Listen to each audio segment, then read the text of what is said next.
সরজিৎ ঘোষের লেখা গল্প বিজয়িনী। অফিস থেকে বেরোতে একটু লেটই হয়ে গিয়েছিল সেদিন। তাড়াতাড়ি বাড়ি ফিরতে হবে, কারণ বাড়ি ফিরে একটা বিয়ে বাড়ির ইনভাইটেশনে যেতে হবে। নিউ টাউন থেকে গড়িয়া ফিরব, বেশ অনেকটাই রাস্তা। সন্ধ্যের টাইমটায় জ্যাম একটু বেশিই থাকে। যাওয়া আসার জন্য মাঝে মাঝে আমি ওলা বাইক বা র্যাপিডো ইউজ করি। সেদিন নিউ টাউন থেকে গড়িয়ে আসার জন্য ওলা বাইক বুক করেছিলাম। রাইডারের নামটা প্রথমে লক্ষ্য করিনি। তারপর মোবাইলে একটা কল আসে। ট্রু কলারের নামটা ভেসে ওঠে স্ক্রিনে, সৃজা রায়। ফোন রিসিভ করতেই মহিলা কণ্ঠস্বর।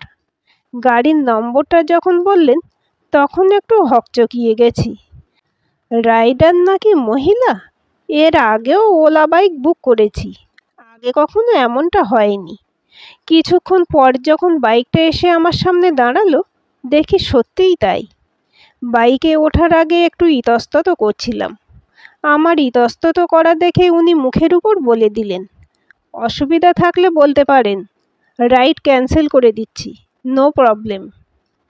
মনে মনে ভাবি, প্রবলেম কিসের? আজকের দিনে দাঁড়িয়ে এমনটা দেখবো এটাই তো স্বাভাবিক। মেয়েরা যেখানে বিমান চালাচ্ছে সেখানে এটা তো সামান্য ব্যাপার। তারপর মুখে হাসি রেখে বললাম, ক্যান্সেল করবেন কেন? আমার তো বেশ গর্ব হচ্ছে।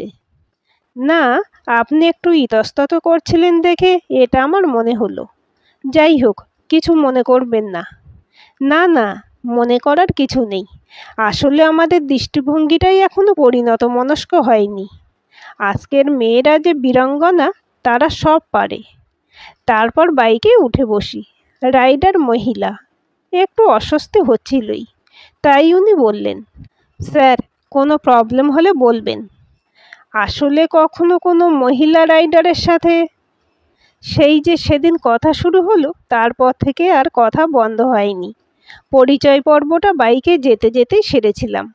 সেদিন বাইকে বসে নানা কথাবার্তার আছিলাই জেনে নিয়েছিলাম কোথায় বাড়ি, বাড়িতে কে কে আছেন ইত্যাদি। আর নাম্বার তো আগে থেকেই ছিল। আমি মালদহের ছেলে। বিটেক করার পর জব পেয়ে কলকাতায় আসি। আমারই এক পরিচিত দাদা গড়িয়াতে একটা রুম দেখে দিয়েছিল থাকার জন্য। কারণ ওই দাদা যেহেতু গড়িয়ায় থাকে, তাই দাদার আশেপাশে থাকলে নিজের অনেক সুবিধা হবে, সেই হিসেবেই আমার গড়িয়াতে থাকা। যদিও বাসস্থান থেকে আমার অফিসের দূরত্ব বেশ অনেকটাই। কোথায় গড়িয়া আর কোথায় নিউ টাউন। নিউ টাউনে আমার অফিস। 6 বছর হলো আমি কলকাতায় এসেছি। এতদিন কলকাতায় থেকেও সেভাবে কাউকে কখনো মনে ধরেনি। কলকাতার মেয়েদের প্রতি আমার একটু অন্যরকম ধারণা ছিল। তাদের সাজগোজ, লাইফস্টাইল একটু আলাদাই হয় গ্রামের মেয়েদের থেকে। আর আমি বলতে গেলে গ্রামের ছেলে, তাই বিয়ে করলে গ্রামের মেয়েকেই করব, এমনই একটা ধারণা ছিল সর্বদা। এরপর থেকে সৃজার সঙ্গে আমার একটা ভালো বন্ধুত্ব তৈরি হয়ে গেল। সৃজার বাড়ি কলকাতার ভবানীপুরে। বাড়িতে আছে বলতে সৃজা আর সৃজার মা, আর সব থেকে কাছের মানুষ রেখা মাসি, যার কাছে থেকেই তার বড় হয়ে ওঠা। কলকাতার মেয়েদের সম্পর্কে যে ধারণাটা ছিল সেটা সৃজাকে দেখে, ওর সঙ্গে ভালো করে পরিচয় হবার পর সেটা বদলে গেল। সৃজার চালচলন, লাইফস্টাইল একেবারে অন্যরকম। একদিকে যেমন তার পরোপকারী স্বভাব, অন্যদিকে সে আবার প্রতিবাদী। পরিচয় হবার কয়েকদিন পর, তাও মোটামুটি ওই 2 মাস হবে বোধহয়, সৃজা আমাকে ওর জন্মদিনে ইনভাইট করলো। আমি তো গিফট নিয়ে গিয়ে হাজির। দেখি জন্মদিনের কোনো আয়োজন নেই, কোনো লোকজন বন্ধুবান্ধবও নেই। বেশ কিছু খাবারের প্যাকেট সাজানো আছে বাড়িতে। এত খাবার দাবার কার জন্য, ঠিক এমনটা ভাবছি। আর তখনই আমার দিকে তাকিয়ে সৃজা বলে উঠল, আমি জন্মদিনটা একটু আলাদাভাবে পালন করি, একটু অন্যরকম। আমার জন্মদিনে আমি গরিব দুস্থ মানুষদের মুখে সামান্য কিছু খাবার তুলে দিই। এই সমস্ত খাবারের আয়োজন সেই সব মানুষদের জন্য যারা অনাহারে অর্ধাহারে থাকে আমার এলাকায়। আমার এই পরিশ্রম, অর্থাৎ যা উপার্জন করি তার কিছুটা টাকা ওদের জন্য রাখি। সেদিন সৃজাকে চিনলাম অন্য এক রূপে। অন্তরের অপরিসীম শ্রদ্ধায় সৃজার এই কর্তব্যকে শ্রদ্ধা না করে পারলাম না। ভালোবাসার বীজটা বোধহয় রোপণ করেছিলাম সেদিনই। তারপর একদিন শুনলাম সৃজাও লেখালেখি করে আমার মতোই, বেশ কয়েকটা গল্পও লিখেছে। সব থেকে ভালো একটা গল্প পেয়েছিলাম ওর থেকে, যে গল্পটার নাম ছিল গুড টাচ আর ব্যাড টাচ। সাধারণত আমরা বাড়িতে মেয়েদেরকে শেখাই এই গুড টাচ আর ব্যাড টাচের শিক্ষা, কিন্তু সৃজার গল্পে দেখেছিলাম গুড টাচ আর ব্যাড টাচের শিক্ষা একজন মা তার ছেলেকে শেখাচ্ছেন কিভাবে মেয়েদের সাথে মিশতে হয়, কেমন আচার আচরণ মেয়েদের সাথে করা উচিত, কোন টাচে মেয়েরা কখনোই অপমানিত হয় না, আরও অনেক কিছু বিষয়। আর ওর গল্পটা পড়ে মনে হয়েছিল একটা মেয়েকে তার বয়ঃসন্ধিতে তার মা যেভাবে বিধিনিষেধ আচার রীতি কানুন বুঝিয়ে দেয়, ছেলেদেরও সেভাবে সব কিছু বুঝিয়ে দেওয়া উচিত। তাতে বোধহয় এক সুন্দর সুস্থ সমাজ গড়ে উঠবে, অপরাধবোধও অনেকটাই কমবে। সৃজার আধুনিক চিন্তাকে স্বাগত না জানিয়ে পারিনি। ভাবছিলাম মেয়েটার মধ্যে এত গুণ, এমন মেয়েকে ভালো না বেসে পারা যায় না, তাই আমি ওকে ভালোবেসে ফেললাম খুব। তারপর একদিন সৃজাকে জানালাম মনের কথা। প্রত্যুত্তরে সৃজা বলল, আমার সম্পর্কে সব কিছু না জেনে আমাকে ভালোবেসে ফেললে? আমার মনে হয় সব কিছু জেনে তবেই ভালোবাসা উচিত। সৃজা, প্রায় 5 মাস হতে চলল তোমার সাথে পরিচয় হয়েছে। এই কয়েকটা মাসে তোমার সম্পর্কে যা জেনেছি, এরপর আর নতুন করে কিছু জানতে লাগবে না। সব থেকে বড় কথা, তুমি একজন ভালো মনের মানুষ। না সঞ্জয়, তুমি যা জেনেছ সবটাই ওপর থেকে, এটা আমার বাইরের আচ্ছাদন মাত্র। আসলে তুমি তো কিছুই জানো না। আমার অতীতটা ভীষণ অন্ধকার, যার কোনো রং নেই, একেবারে কালো মিশমিশে। আচ্ছা, তুমি কি আমাকে বিশ্বাস করো না? আমি আর 5টা ছেলেদের থেকে যে একটু আলাদা, এটা তো মানো নাকি? আর ছেলেদের প্রতি তোমার এত নেগেটিভ মনোভাব কেন? ছেলেদের প্রতি আমার কোনো নেগেটিভ মনোভাব নেই। আসলে আমি সমগ্র ছেলেদের দুভাবে দেখি, পুরুষ আর কাপুরুষ।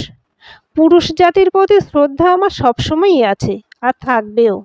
শুধু ঘেন্না করি সেই বর্বর কাপুরুষদের, যারা পৌরুষ দেখায় অন্ধকারে লুকিয়ে।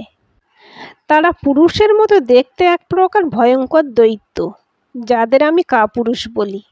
শোনো সঞ্জয়, আজ যখন সময় পেয়েছি, তাই তোমাকে আমার অতীতটা শোনাতে চাই। তখন আমি বেশ ছোট, কত আর বয়স হবে, 7 কিংবা 8। বাবা মারা যাবার পর সংসারের হালটা মাকেই ধরতে হয়েছিল। খুব সামান্য বেতনে মা একটা চাকরি জোগাড় করে, তাই আমাকে দেখাশোনা করার জন্য থাকতো রেখা মাসি। মা না থাকলে আমাদের পাশের বাড়ির কাকু প্রায় দিনই ওনার বাড়িতে আমাকে নিয়ে যেত, চকলেট দিত মাঝে মাঝে।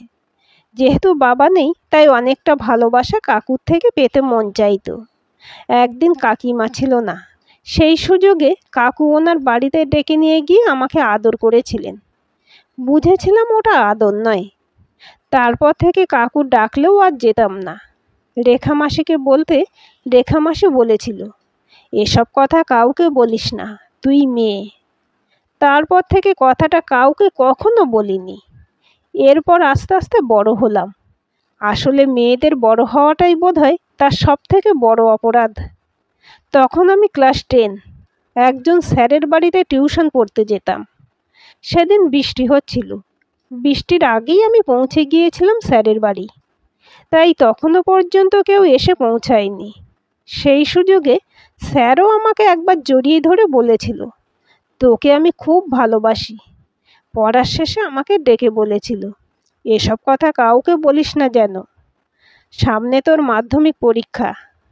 সত্যিই আমি কাউকে বলতে পারিনি সেদিন, কারণ রেখা মাসির সেই কথা মনে পড়ে যায়। কারণ আমি মেয়ে, তাই সব কথা সবাইকে বলা যায় না। তারপর থেকে ওই স্যারের কাছে আর কখনো পড়তে যাইনি। তার জন্য পরীক্ষার রেজাল্ট খুব একটা খারাপও হয়নি আমার। উচ্চ মাধ্যমিক পাশ করার পর কলেজে যখন এলাম, তখন একজনকে ভালো লাগলো। মন থেকে তাকে ভালোবাসলাম, কিন্তু ভুল মানুষকে ভালোবাসলাম। তার কাছে ভালোবাসা মানে ভোগের খেলা, শারীরিক কামনা বাসনাটাই নাকি ভালোবাসার মূল। সরে এলাম তার কাছ থেকে। তারপর থেকে একটা কথা বুঝে গেলাম, জীবনে বাঁচতে হলে মেয়ে হয়ে নয়, বাঁচব মানুষ হয়ে। কারণ বারবার কামনার শিকার হতে হতে দেওয়ালে পিঠ ঠেকে গেছে। তারপর থেকে নিজেকে গড়ে তুলি অন্যভাবে।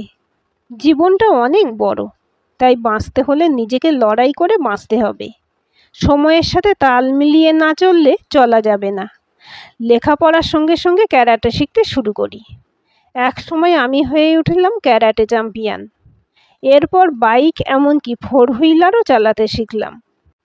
তারপর থেকে নরম মনের মেয়েটা আজ অনেক বেশি শক্ত। নিজেকে এমনভাবে গড়লাম যাতে কারো মুখাপেক্ষী না হয়ে থাকতে হয়। জীবন এতটা সহজ পথে চলে না। আর এত সব কিছু জানার পর এই মেয়েকে কি আর ভালোবাসবে তুমি? হ্যাঁ, এত কিছুর পরেও যাকে মনের মধ্যে জায়গা দিয়ে ফেলেছি তাকে আজীবন নিজের করেই রাখতে চাই। 6 মাস পরের ঘটনা। সময়ের সাথে সাথে দিনগুলো যে কিভাবে কেটে যায় তা আমরা বুঝতে পারি না। মনে মনে ভাবি এই তো সেদিন।